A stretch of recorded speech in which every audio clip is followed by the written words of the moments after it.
Pictures up. Let's roll sound. Tap speed. Camera speeds. 2. Awesome. Take 2. Mark. Action.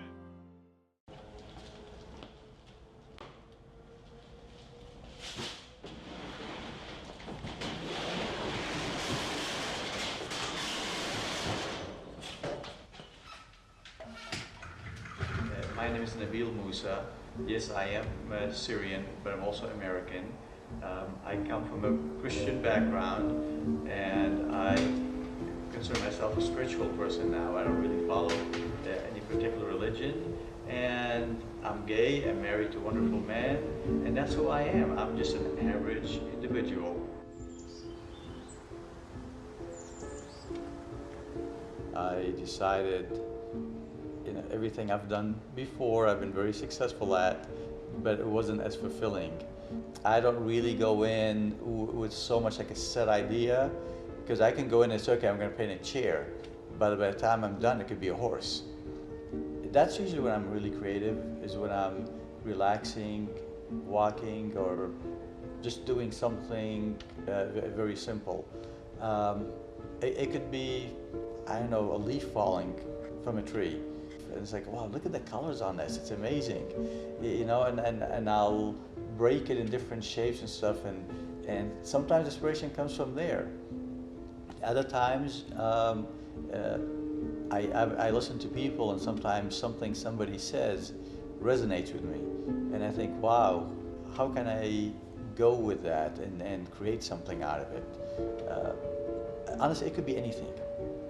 And I've had a lot of ideas out of like just the dumbest things. They just come, but they manifest into something wonderful. Hey baby, I lost you. Yeah, how's it going? When I first moved to Atlanta in 2001, I was afraid of being gay, and now I am proud to be gay. And it was a gay community in Atlanta that helped me become that strong individual, and I'm grateful for Atlanta for doing that. All right, well, I'm gonna go. I miss you. Okay. Miss you too. Call me later. I want to talk about those concepts. Okay, I will. Love you. Love you, baby. Love you. Bye.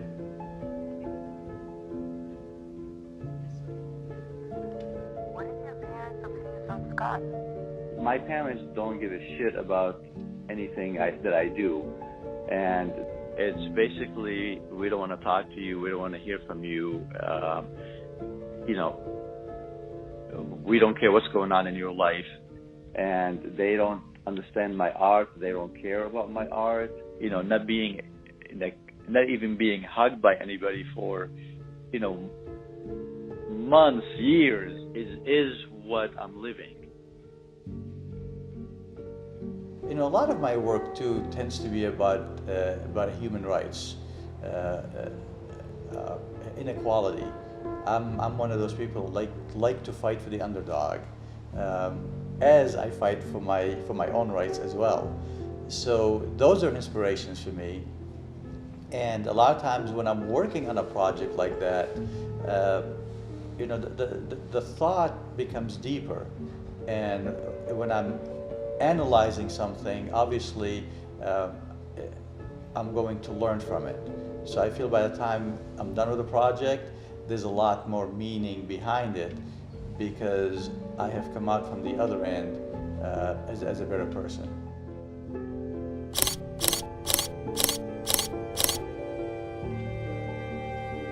Taking Islamic refugees would be suicide. There's a direct connection between that population and the risk of terror. Should we really be opening our doors at the risk of letting in terrorists? Muslims might blow us up, and the Christians are not going to. Maybe in the interest of the Muslim community to say, no, these people are much different than the rest of us, and that's not the message that we're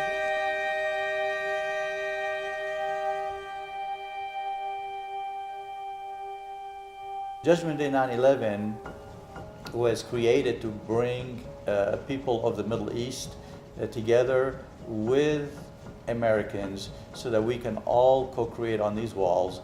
And I always tell people, feel free to be honest in your message. If you have something hateful to say it on those walls. If you have something good to say it. Because I feel like if we're not being honest, then we can't move forward. I wanted to talk about 9/11 and its effects on the Middle Eastern culture, because what people in the Western world doesn't realize is that the Arab community is a very friendly and loving community, but we are portrayed in the news as these evil people who you have to watch out for because any one of them can blow us up. And it's so untrue, it's so far from reality. But my hope is when somebody comes in who thinks Arabs are evil people and is writing those messages on the wall, and he sees a family who is from the Middle East and has the opportunity to mingle with them and chat with them, I feel like that is a starting point for both sides to meet and get to know each other, because we're all of us have more in common than we do difference. So if we focus on the things that we have in common, we'll find that we're a lot more alike than we are different. We all want peace, we all want a safe place to live, we all want happiness, we want health, and we want our kids to prosper and enjoy life. Who doesn't want that? When I first started Judgment Day 9/11, a lot of people were fearful. They're like, don't do this, you're gonna put yourself in your life at risk because somebody's gonna be angry and they're gonna come after you. You know, and it was so different. People that came in were so grateful to be able to see it.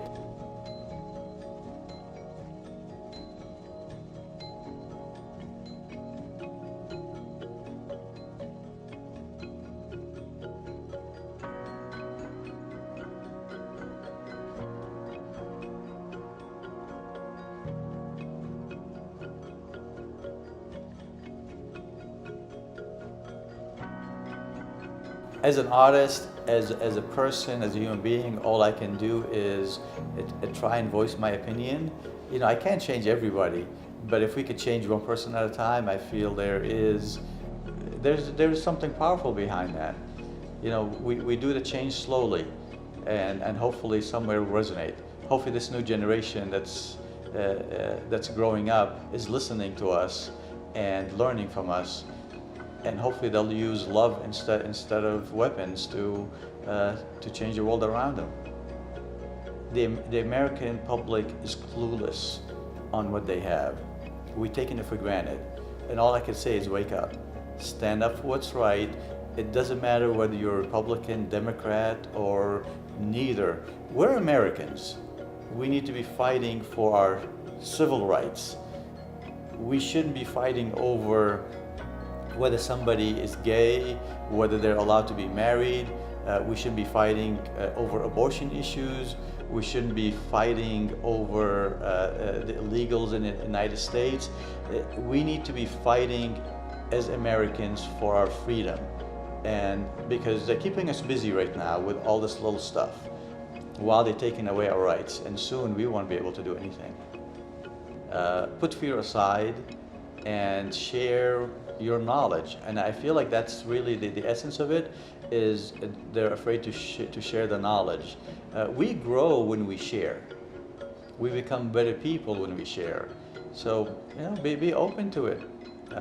There's nothing wrong with inspiring other people. That's what teachers do. Why can't we behave as teachers? After all, we are trying to make a difference. I always feel that a good artist will learn from the viewer, because there's a lot of times, you know, as artists we think we know it all. Well, we really don't. We're just messengers. We're just putting our thoughts on canvas or on paper. And I feel as an artist, I have to be, if I'm expecting other people to be open-minded, that means I need to be open-minded, because there are times when other people have come in and talked about my work in ways that I'm not expecting, and I stand back and say, wow, I never really thought about it. You know, and a lot of times I'll say thank you for opening my mind to something new, because we have to do that. If we don't do that, then how do we expect other people to learn from us if we're not learning from them?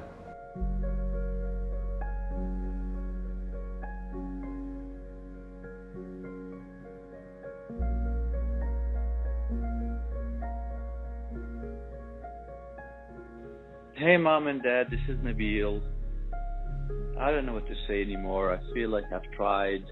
I'm always trying to open up communication to get you guys to understand. I don't think you realize how hurtful your behavior has been and how isolated I feel and rejected by my own family. And I have been so angry for so long, and I don't want to be angry anymore.